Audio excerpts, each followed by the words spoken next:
Picture a perfect scene. You stand on the ice of the world's deepest lake. Around you, ringing silence, piercing cold air, and beneath your feet, a perfectly clear, endless abyss fading into darkness. This place seems to embody absolute stillness, a frozen eternity unchanged since the dawn of time. This is how we usually think of Baikal, a stunning natural monument, a great Siberian sea, a vast freshwater reservoir, a perfect backdrop for tourist photos.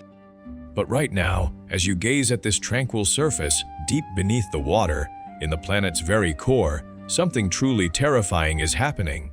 The solid Earth, which seems eternal and firm, is literally cracking at the seams. Eurasia, the greatest continent on Earth, home to billions of people, is right now splitting into two massive parts. And this process cannot be reversed.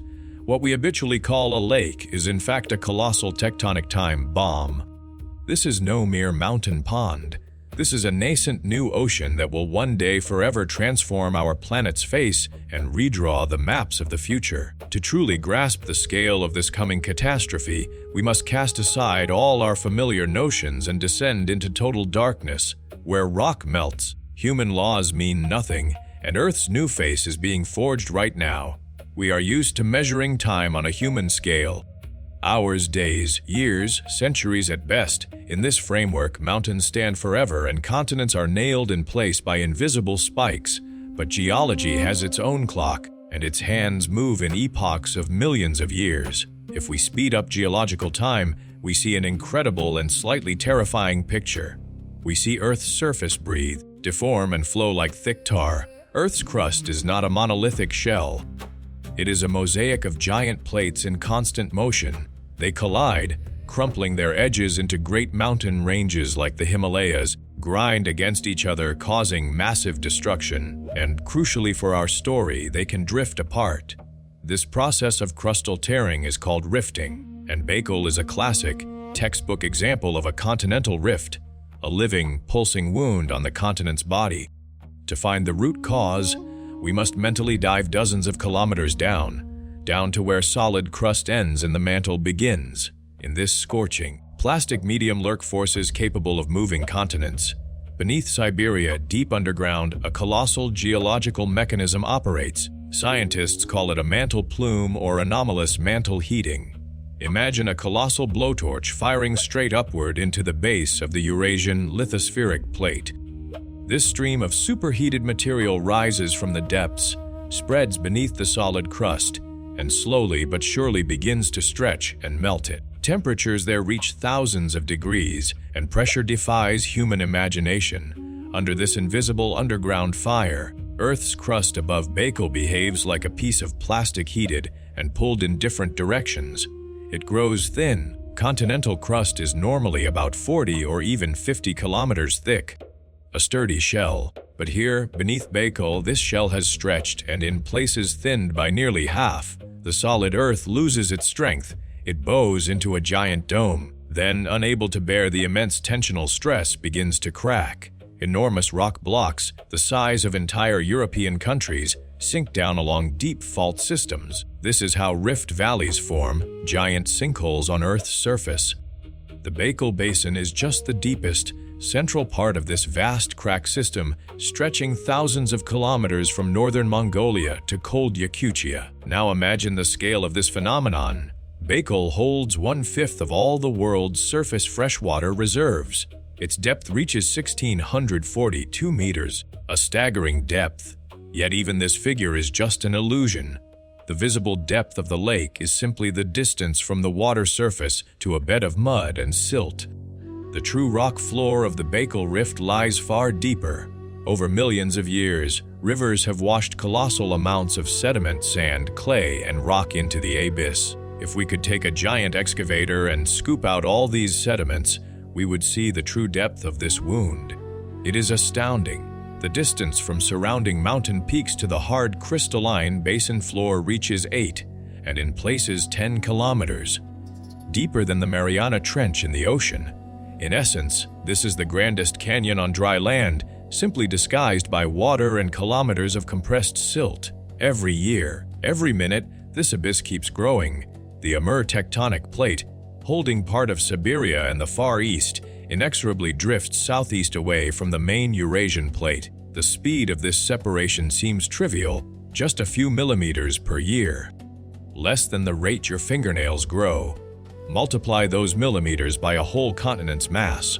Picture billions upon billions of tons of rock moving relentlessly, like a steamroller toward the Pacific Ocean. In this slowness hides energy capable of leveling cities. By the way, if you are just as fascinated by the true scale of natural forces and love getting to the bottom of things, check out Atlantis Tours right now.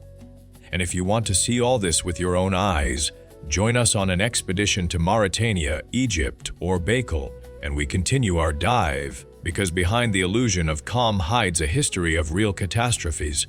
We look at Baikal and see quiet, mirror, like water with tourist boats gliding across it. In winter, we admire the ice patterns, but seismologists' instruments placed around the lake see a completely different and alarming picture. They hear the planet's pulse and record thousands of tremors every year. Earth beneath Baikal shakes almost without pause. Most of these micro-earthquakes are impossible for humans to feel. Our vestibular system simply cannot detect these subtle vibrations. For geologists, it is constant background noise of tearing crust. The problem is that rocks cannot always stretch smoothly. They possess immense strength and elasticity. Stress at fault lines and plate junctions can build up not just for years, but entire centuries. The plates grip each other with their rough, rocky edges. Pressure from deep in the mantle keeps building, pushing them apart, but the crust holds firm. It endures. In this period, a deceptive calm rules on the surface. People build homes, lay roads, raise children, never suspecting that a geological spring of monstrous power is coiled beneath their feet. And then one day, on a completely ordinary day, the rock reaches its breaking point. The grip snaps. The spring coiled for centuries fires in a split second. What built up for ages is released as colossal energy, and the illusion of safety collapses, finally and irrevocably. A mega-earthquake strikes. The earth literally opens its jaws. Avalanches of stone sweep mountains clean. Deep rifts tear the earth open. Entire stretches of land, coastlines with forests, meadows, and even human settlements instantly vanish beneath the water. The lake water convulses, and across Baikal, which sits in the very center of a seemingly landlocked continent thousands of kilometers from the nearest sea, devastating tsunamis as tall as a multi-story building begin to surge. You think this is exaggeration or a Hollywood disaster movie plot? Not at all, not a theory. It is Baikal's harsh historical reality, a history written in massive destruction, redrawn maps, and human tragedy. How the lake literally swallows land before people's eyes, and what monstrous, unthinkable catastrophes hide in dry seismology archives comes next. Because this chronicle will make you see Baikal's tranquil shores in a completely different light. Let us travel back to late December of 1860, one by the old calendar, or by our modern reckoning, to January of 1862. Picture a harsh Siberian winter. Temperatures drop to -40 degrees. Baikal's ice has already sealed the lake in a shell over a meter thick. On the eastern shore, in the vast Selenga River delta, the Tsagan steppe spread wide, a place of incredible beauty and abundance. Over 100,000 hectares of rich floodplain meadows, home to 5 large Buryat settlements. People kept livestock, prepared for winter festivals, fired their stoves, with no idea they lived on the lid of a tectonic cauldron about to explode. The first signs of the approaching disaster appeared several days before the climax, and as so often in nature, animals sensed the threat long before people did. Village dogs howled ceaselessly and miserably, refusing to enter their kennels. Livestock, horses, and cattle alike showed inexplicable anxiety, broke loose and bolted into the taiga away from the shore. People also began noticing oddities. The ground began emitting a low, rumbling roar felt more through the whole body than heard by the ears. This roar came with a subtle but constant tremor. Then the ice screamed. Imagine the sound in the absolute frozen silence. The ice sheet of the lake, as thick as a fortress wall, began to crack. Cracks raced in all directions with a sound like cannon fire. From these fissures, under immense pressure, fountains of icy water mixed with sand and dirt shot upward, freezing instantly in mid-air. Locals were in terror. Buryat tradition held that a giant fish stirred beneath the earth, and if it fully awoke, the world would end, and this giant tectonic fish had awakened. On December 30, first by the old style, New Year's Eve, the main blow struck. What had built in the rocky depths for millennia was released in just seconds. Scientists estimate the earthquake's magnitude at over 8 on the Richter scale, with shaking intensity in the epicenter reaching an incredible 10 points. Wooden log houses flew apart like matchboxes, brick stoves crumbled to dust, burying people under rubble, mud geysers shot from the ground. But the worst began immediately after the main shock. Remember how we spoke of the crust stretching and rock blocks sinking downward? That is exactly what happened before survivors' eyes. A vast piece of land, a giant tectonic block covering more than 200 square kilometers, simply broke away from the mainland and began rapidly sinking into the abyss. The earth literally slipped away. Baikal's water, along with groundwater squeezed up by the immense compression, began flooding the sinking steppe. This was no slow flood. It was a swift seizure of land by the lake.